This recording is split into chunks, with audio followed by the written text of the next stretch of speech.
In a high-stakes Texas courtroom, Nicholas Corpus pleads no contest to a felony charge of choking his girlfriend. He claims she attacked him and injured herself. The state alleges a brutal, 20-minute assault. To save his future and avoid a felony conviction, he throws himself on the mercy of the court, waiving his right to a jury trial.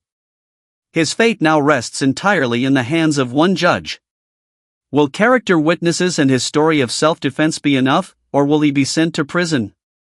This is the tense fight over the truth in state of Texas versus Nicholas Corpus.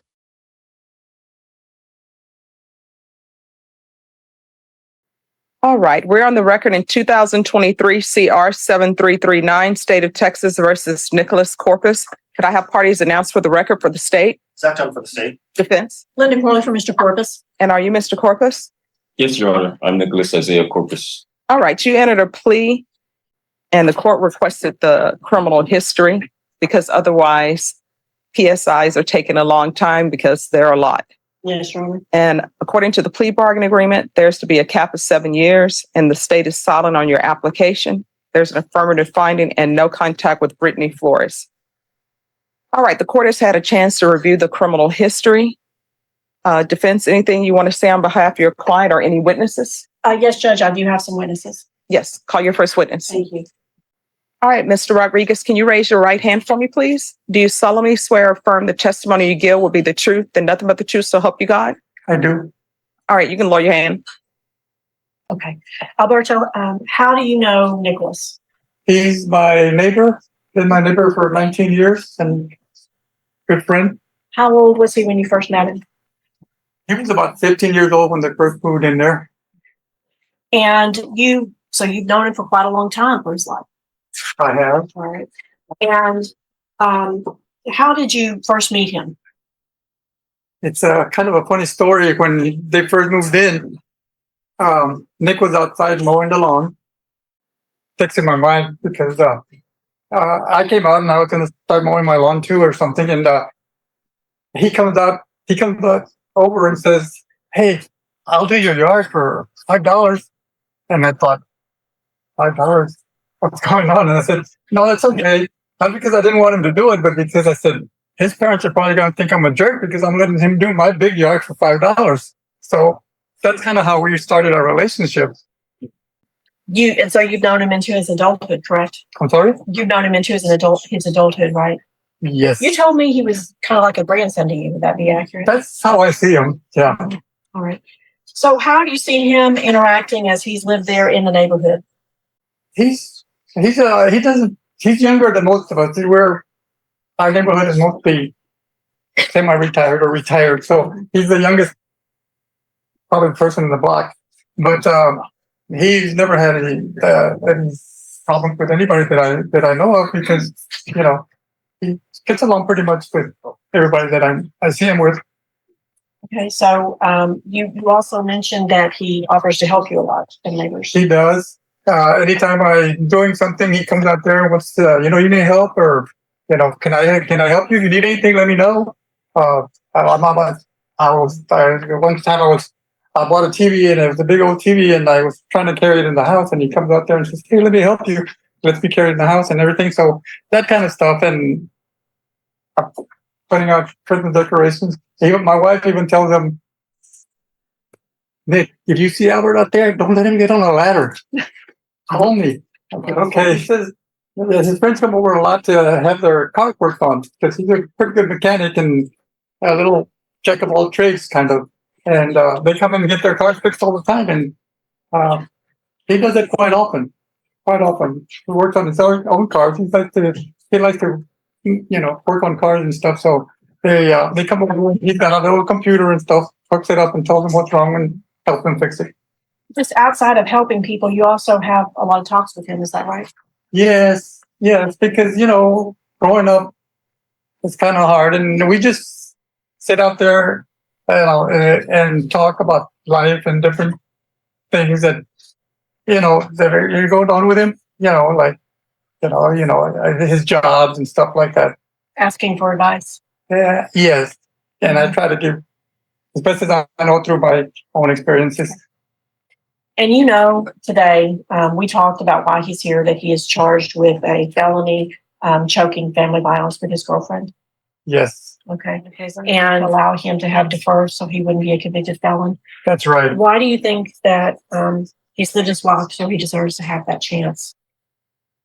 Because, like I said, he's helpful. He's a good kid in my eyes. I've never seen anything wrong. He's always polite. Always says hello, how you doing, and what's going on, and stuff like that. So, I don't see the benefit of him having to go to jail over. You know, I don't know the circumstances completely of whatever happened. Only what I hear, but I know Nick, and I think he he would do good. He's a good kid.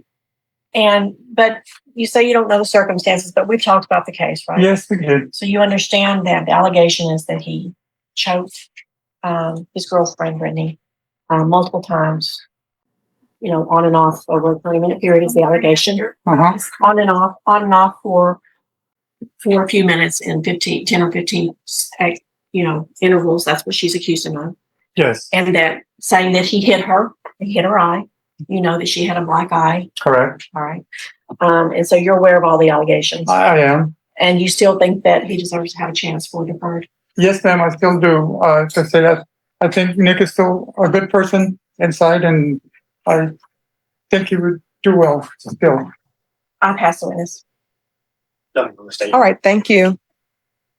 Call your next witness. Renee Gruba. All right, can you raise your right hand? Do you solemnly swear or affirm the testimony you give will be the truth and nothing but the truth, so help you God?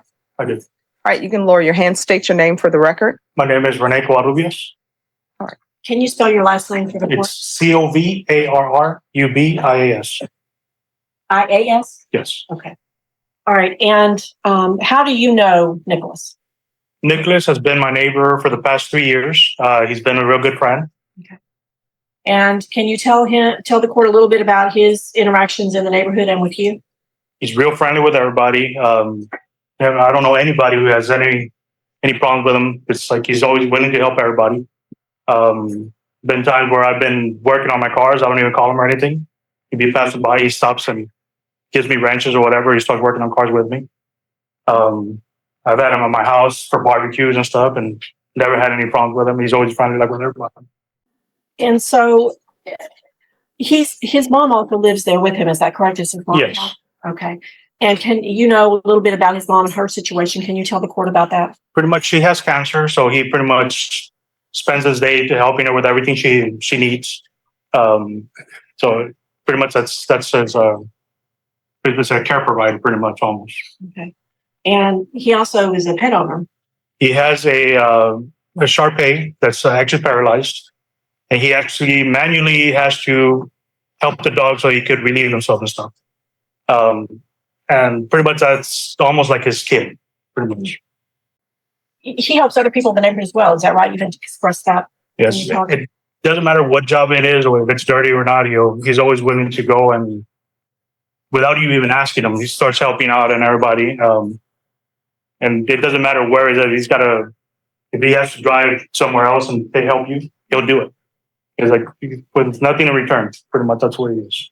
Is there anything else you'd like the court to know? There was one instance where we were actually helping them move to one of the houses. Who's them? We were helping Nicholas and Brittany. And while we were moving the stuff, Brittany was carrying a box and she was in front of us. And she tripped and fell forward. As Nicholas tried to help her, she actually got kind of aggressive and pushed him back. All he did was kind of move back, and we just kind of like said, you know what, let her cool down. That's one thing that I did notice that was kind of odd or awkward. Have you ever noticed him in any aggressive or violent interactions with anyone? I haven't. Everybody, they hang along with him. It's like, no, I don't know how you could hate him or anything, because he's always friendly. He's always willing to help everybody. You understand he's charged with choking Brittany. Yes, I do. And that's a felony offense. Yes, I do. And we talked about the circumstances of what exactly she alleged happened. Is that right? Yes, but it just doesn't seem like it's in his character. He's never been aggressive towards anybody.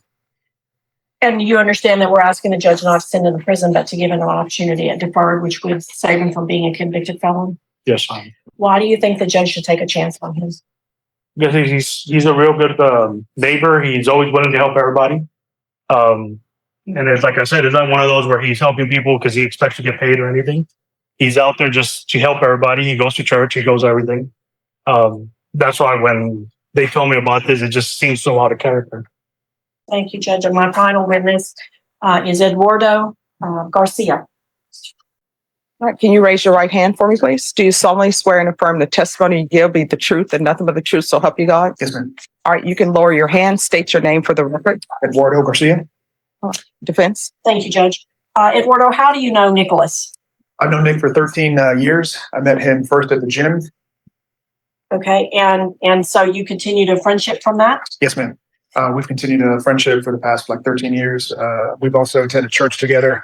I invited him on an Acts retreat to St. Paul's, and he went. And since then, he has become a member of the Armor of God Society at St. Paul's.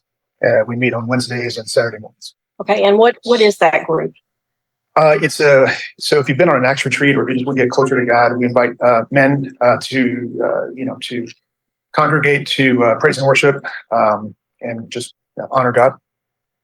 And so how long has he been participating in that? The Armor of God meetings, probably 8 months, 9 months, somewhere in there. And have you ever seen him have interactions with people that are confrontational, aggressive, or violent? No, ma'am. You also said that when we were talking that you believe he would be able to be successful at probation. Why did you feel that? To me, he's demonstrated character, consistency. I own a construction business, and Nick has worked several jobs for me. Never let me down on one of the jobs. So I feel he's consistent. So he's made commitments to you and always followed through? Yes, ma'am. What he's being accused of, he's never demonstrated any violence to me. I've never seen him raise his temper. I've never seen him raise his voice. It just seems completely out of character to me. And we've discussed the charge and what the allegations are. Yes, ma'am. Detailed, right? Yes, ma'am. Why do you think the judge should take a chance on him and allow him to have a chance at deferred instead of convicting him or sending him to prison? Nick is a good guy. He, like I said, has never let me down. I know he won't let you down. He's just distributed or been really good character and a really good guy. I'd pass the witness. Any questions? Just 2 questions, Your Honor. Sir, were you aware that the defendant's statements on scene were that she punched herself in the face? Was I aware of this? Were you aware of that statement? I believe you told me yes. That he had said she punched herself in the face? No, I did not know that. You didn't know that? No. And were you aware that she wasn't able to open up her swollen eye for over a week after the incident? Were you aware of that? No, sir. No further questions. No questions, Your All Honor. right, thank you. Thank you.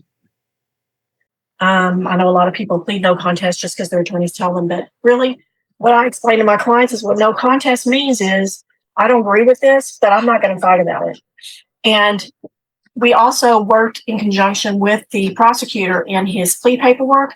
We took out the statement saying that everything was true and correct because we don't necessarily agree with the allegations. But my client decided that he would rather go forward with you, Judge, rather than go into a trial because he does not want to risk a felony conviction. He very much wanted to apply for deferred. As you see on his criminal history, the only thing he's ever had on it was a marijuana charge, which was deferred, dismissed. So he successfully completed that probation. And that was when he was much younger. He has not had any other drug cases or any other kind of cases until this allegation came about. And so, Judge, what I wanted to do, the reason why I wanted to have these witnesses is because I wanted to put in front of you not just a defendant who is charged with a felony choking case. I wanted you to see the man that he has been and the way he's lived his life. And I understand there's a statement and the complainant, Brittany, had made many statements. I'm hoping, based on his history, based on the way he has lived his life, that although there is this one incident, that you'll give him this one opportunity to defer. I think that he does deserve it. Judge, and I, based on my experience with him and all the conversations I've had with the people that know him, I do believe he will be successful. He was certainly successful before, and I do believe he will still be successful if you'll give him an opportunity to to not have a felony conviction, which will stop him from having the good jobs that he's had. It will cause so many problems, and I don't think that's the best for the community. I know that you can put whatever conditions that you feel would be safe. He, the only firearm that he had there was at the house was left with the complainant, Brittany, and she. We don't really know what happened to that. We got word from the family that they had turned it into SAPD. We can't get any confirmation on that. He is not in possession of any firearms. He has no intention to be in possession of any firearms. I did note on the medical issues. I just wanted to make the court aware. She has said that she's had ongoing headaches besides the emotional difficulties that she described, the physical problems, and that she's gone to clinics and such and has spent some money. She was prior in an accident where she went through the windshield, and she's always had the headaches since then, and the physical problems. So whether or not anything else contributed, Judge, I just thought the court should know that we're not opposed to paying restitution if the judge gives them an opportunity to do the deferred or probation, to take care of whatever's needed. I'm sure she has receipts and that sort of thing. Judge, I would just implore you to please give this man a chance to not be a convicted felon. I don't think you'll regret it. All right. So what I can tell you, Mr. Corpus, is you're not going to be leaving the courtroom today. Either you're going to prison, or either I'm placing you on probation and you're going to ISF. All right, can you raise your right hand for me? Do you Yes, ma'am. solemnly swear or affirm the testimony you give will be the truth and nothing but the truth, so help you God? I swear. All right, you can lower your hand. What happened that day? So that day, I came home from work. And just so you know, if you veer off and you are not truthful, the state, even though they're silent, they'll get a chance to ask questions of you. So what happened that day? So I worked all day. I got home about 7:30, 8 o'clock in the evening. I started cutting the grass at our new home that we had. I was outside. I had my music on. I had bought a 6-pack of beer for me, 6-pack of beer for Brittany. I was waiting for her to get home so that we can go out and buy dinner together. She got home, and normally what I do is that I'm the cooker. I cook and I wash dishes, and that's my job while she studies, because she's currently going to school. Well, she came home in a very bad mood. She asked what was her dinner. I didn't cook it because I was tired and I wanted to buy us dinner. She went inside, slammed the door. I stayed outside listening to my music. I went inside a little while later. I said, what would she like for dinner? She said she didn't want no more dinner. I said, okay, I'm going to go back outside. I went outside and I started drinking my beer. After I drank one beer, I went back in, said, baby, I would like to cook you dinner. I'm sorry I didn't cook it. She said, no, this, and that. She just started acting irate. She normally does. She has an anger issue that I've been dealing with it for the past 13 years, being with Brittany. About 8 to 10 years her living with me and my mother, and the rest with us going to different apartments and different houses together. So I broke up with her. I got tired of the way she treats me. No. We're back to that night, because you didn't break up with her that night, I did broke you? up with her that night. All right. And that's where the argument started, because we just purchased the house and our new vehicles together. So I ended up leaving her with the mortgage. No. When you say you broke up with her that night, what did you say? That I'm leaving you. I'm packing my things and I'm taking my dogs with me. Okay. And I'm leaving. And she's going to have to pay for the house herself, her cars herself, because she states so much that it's her house, they're her cars. So I left her with it. And that's where she wouldn't let me pack my things. I was putting my clothes in my bags, packing up my dog's wheelchair, packing up my animals, their beds. And that's when she kept pulling me back, grabbing my clothes, throwing my bag on the floor. When I would try to leave, she ended up tackling me on the sofa, wrestled around, got up, got tired of her hitting me. I walked out the door. I said, I'm going to call the cops on you. I'm tired of you. This is the last time that you hit me. We're literally fed up with it. Did you call the cops? I shouldn't have opened my mouth because when I went outside to call the police, I dialed 911. And I didn't want to ruin her life because I know she has a very good career. So I decided not to. But where I messed up is that I told her I was going to call the cops and they were going to take away her concealed handgun license for assaulting me. So I decided not to. I called my mother, told her what happened, told me just to get my things and leave. I said, no, I can't leave. I drank a beer already, so I'm not going to drink and drive. I'm going to wait here till the morning. I'm going to sleep outside on the porch with my dogs, and I'll leave in the morning. I'll go to your house. About an hour or two later, the police get there, and I was still outside on the porch with my dogs, and she was inside screaming, yelling, just acting insane. And then they told me that they're there for me, not for her. Okay. So how did her eye get swollen? So one thing that I have been dealing with for years already with her is she's a self-inflicting kind of person. So how did her eye get swollen? So I would say that she was inside slapping herself, hitting herself. I can't say punching or slapping because I wasn't there. So are you saying that you never hit her, you never choked her? Because that's what we're here for. Yes, ma'am, I do understand this. And it is something that I've been dealing with for years with her mental issues. With My question is, harm. are you saying that you didn't hit her? Yes or no? I am saying that I did not hit her, Your Honor. Are you saying that you choked her? Yes or no? No, Your Honor. Well, it sounds like he should be in a jury trial. Judge, we discussed that. But why did you not, may I ask him some questions, Judge? Sure. Why did you choose not to go to trial? I chose not to go to trial because I don't think anybody's going to believe me. And 9 times out of 10, when you hear about something like this, normally you take the woman's side and you don't never believe the man. Oh, I listen. Let me stop you right there. I'm not saying you yourself. Okay. I Because apologize. everybody will tell you, I evaluate everything. I apologize saying you. Okay. Judge, we were asking why he didn't want to go to trial. So he's referring to the jury. He decided to go in front of you because, well, I've discussed that you do listen. Okay. Okay. I didn't want a conviction on my record because of my good jobs that I've had throughout my career. I've been an outer body technician. I've also been an electrical engineer working for the San Antonio State Hospital for the past 6 years. I paint cars. I'm also a mechanic. You name it, I can probably do it all. I've had all kinds of trades under my belt. And with this conviction, it would make it to I probably wouldn't be able to get a good, decent job anymore or actually work for the state ever again if I were to become a convicted felon.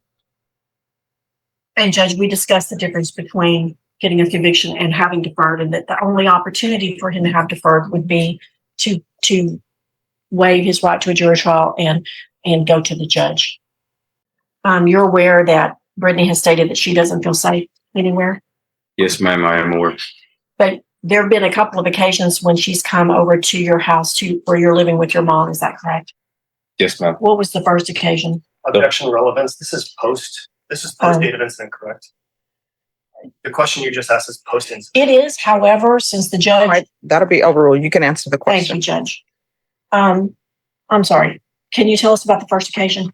Yes, ma'am. About 6 days after I was released, give or take a few days, I was there at my mother's house. What were you doing? I was outside. I just got home from my sister's house. She lives a block away. She cooked me dinner.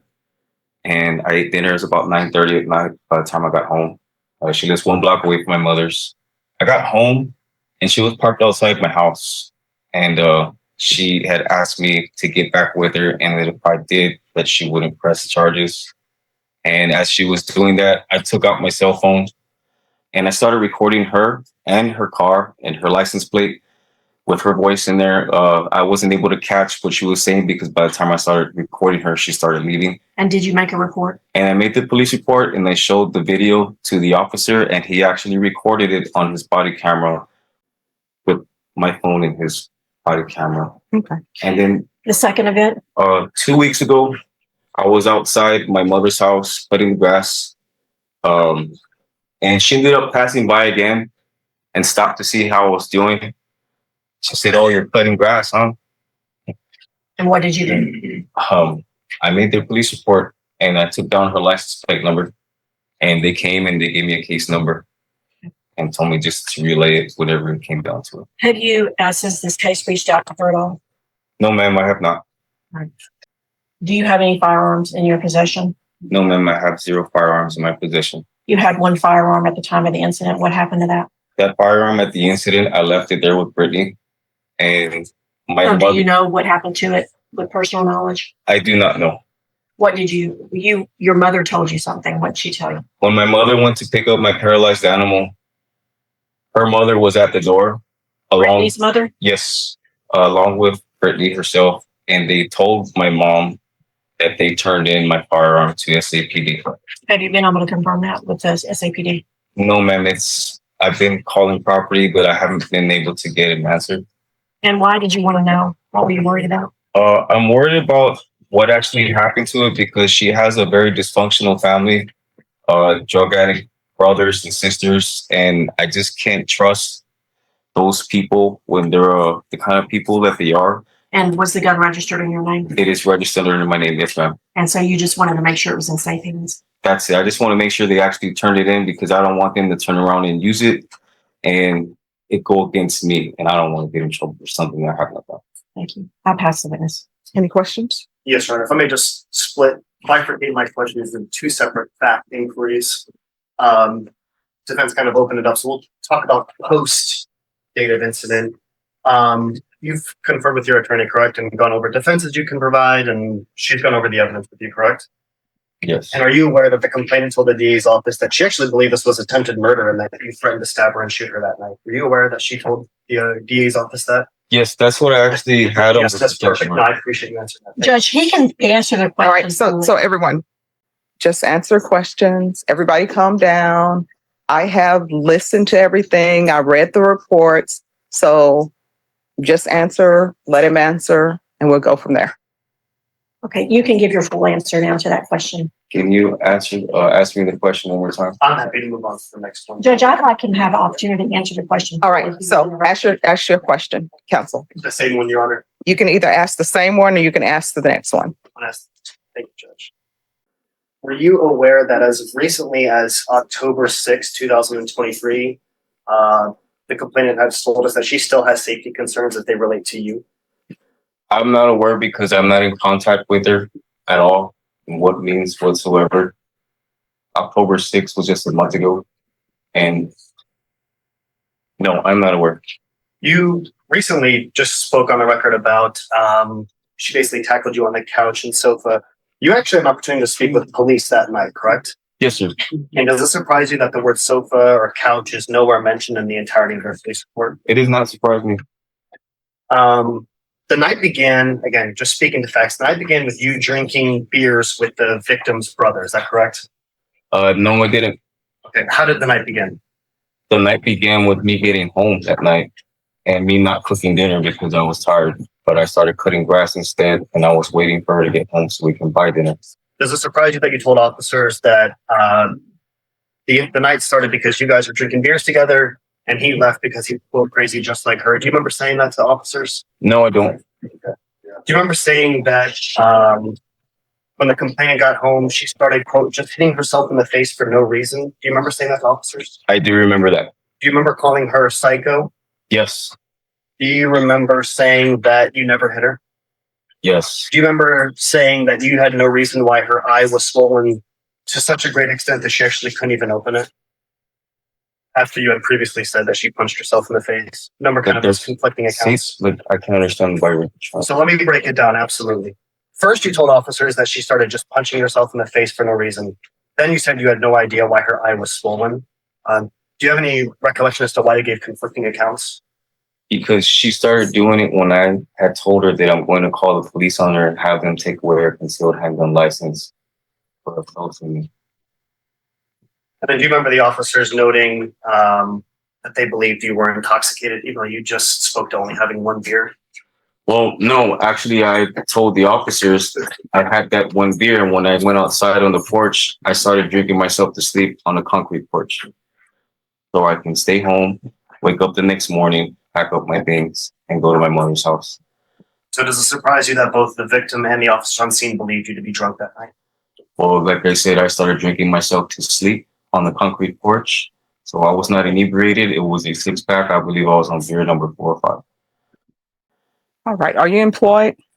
Yes, ma'am. I work for Dr. Richard Kimball Hinojosa for Richard's Electric. Mhm. But one thing that's gonna cause an issue is that he's moving to West Virginia. So I'm going to need to find another place of employment, in which I was hoping that my ex brother and friend, Mr. Danny Garcia, would hopefully be able to employ me with this company. All right. This is what the court is going to do. There's an affirmative finding of family violence. There's to be no contact with Brittany Flores.